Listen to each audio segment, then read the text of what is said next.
Shalom saudara yang terkasih di dalam Yesus Kristus. Marilah kita berdoa sebelum memulai membaca firman Tuhan pada hari ini. Allah Bapa kami di dalam kerajaan surga, terima kasih buat hari baru yang Tuhan berikan kepada kami pada hari ini. Kami boleh ada dan menikmati hidup kami hari ini, semua karena kasih dan karunia-Mu semata. Sekarang ya Bapa, kami akan membaca sebagian kecil daripada firman-Mu. Tuhan, Engkau membimbing dan menyertai kami, sehingga apa yang kami baca ya Bapa, dapat kami mudah untuk mengerti. Inilah doa kami di dalam nama anak-Mu Tuhan Yesus Kristus, kami sudah berdoa. Amin. Imamat pasalnya yang pertama, korban bakaran.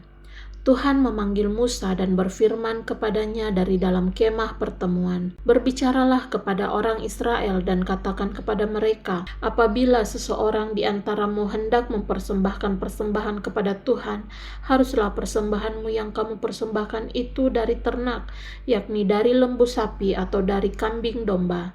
Jikalau persembahannya merupakan korban bakaran dari lembu, haruslah ia mempersembahkan seekor jantan yang tidak bercela. Ia harus membawanya ke pintu kemah pertemuan, supaya Tuhan berkenan akan dia. Lalu ia harus meletakkan tangannya ke atas kepala korban bakaran itu, sehingga baginya persembahan itu diperkenan untuk mengadakan pendamaian baginya. Kemudian haruslah ia menyembelih lembu itu di hadapan Tuhan, dan anak-anak Harun, imam-imam itu, harus mempersembahkan darah lembu itu dan menyiramkannya pada sekeliling mezbah yang di depan pintu kemah pertemuan. Kemudian haruslah ia menguliti korban bakaran itu dan memotong-motongnya menurut bagian-bagian tertentu. Anak-anak imam Harun haruslah menaruh api di atas mezbah dan menyusun kayu di atas api itu, dan mereka harus mengatur potongan-potongan korban itu dan kepala serta lemaknya di atas kayu yang sedang menyala di atas mezbah.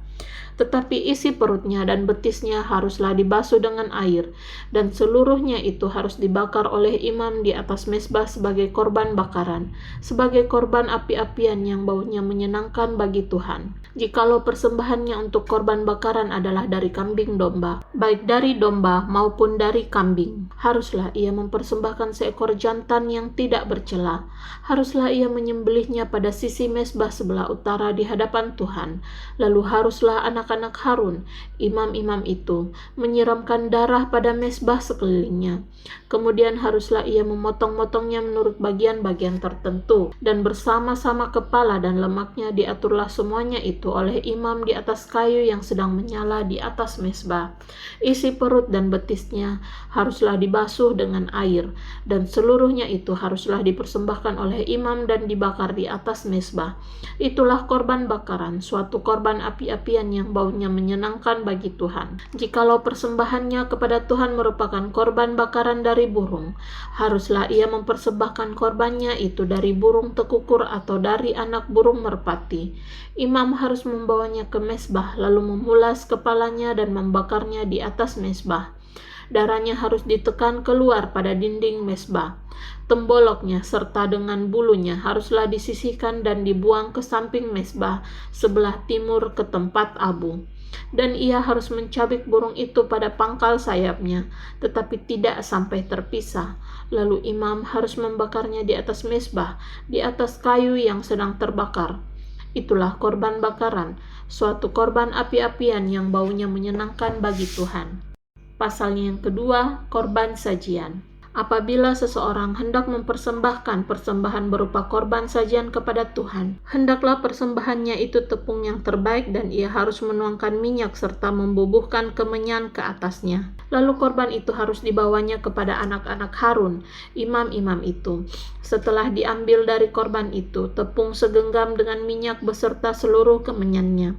Maka imam haruslah membakar semuanya itu di atas mezbah sebagai bagian ingat-ingatan korban itu, sebagai korban api-apian yang baunya menyenangkan bagi Tuhan.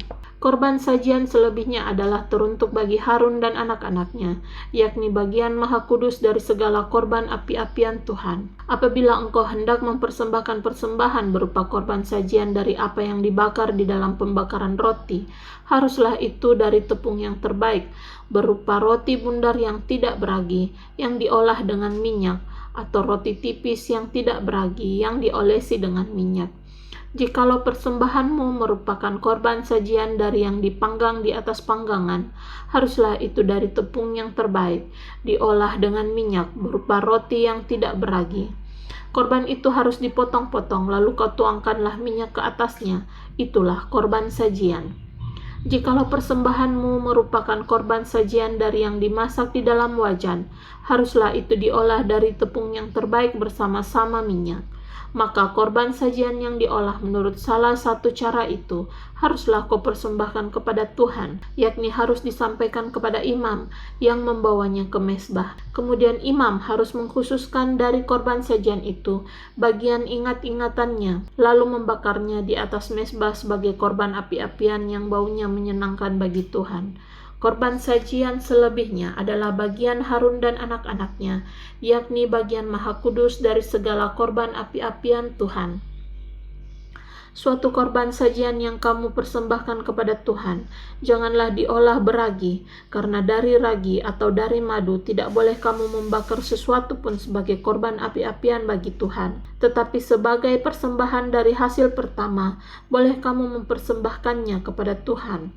Hanya janganlah dibawa ke atas mezbah menjadi bau yang menyenangkan. Dan tiap-tiap persembahanmu yang berupa korban sajian, haruslah kau bubuhi garam. Janganlah kau lalaikan garam perjanjian Allahmu dari korban sajianmu, beserta segala persembahanmu, haruslah kau persembahkan garam. Jikalau engkau hendak mempersembahkan korban sajian dari hulu hasil kepada Tuhan, haruslah engkau mempersembahkan bulir gandum yang dipanggang di atas api, emping gandum baru, sebagai korban sajian dari hulu hasil gandummu. Haruslah kau bubuh minyak dan kau taruh kemenyan ke atasnya. Itulah korban sajian.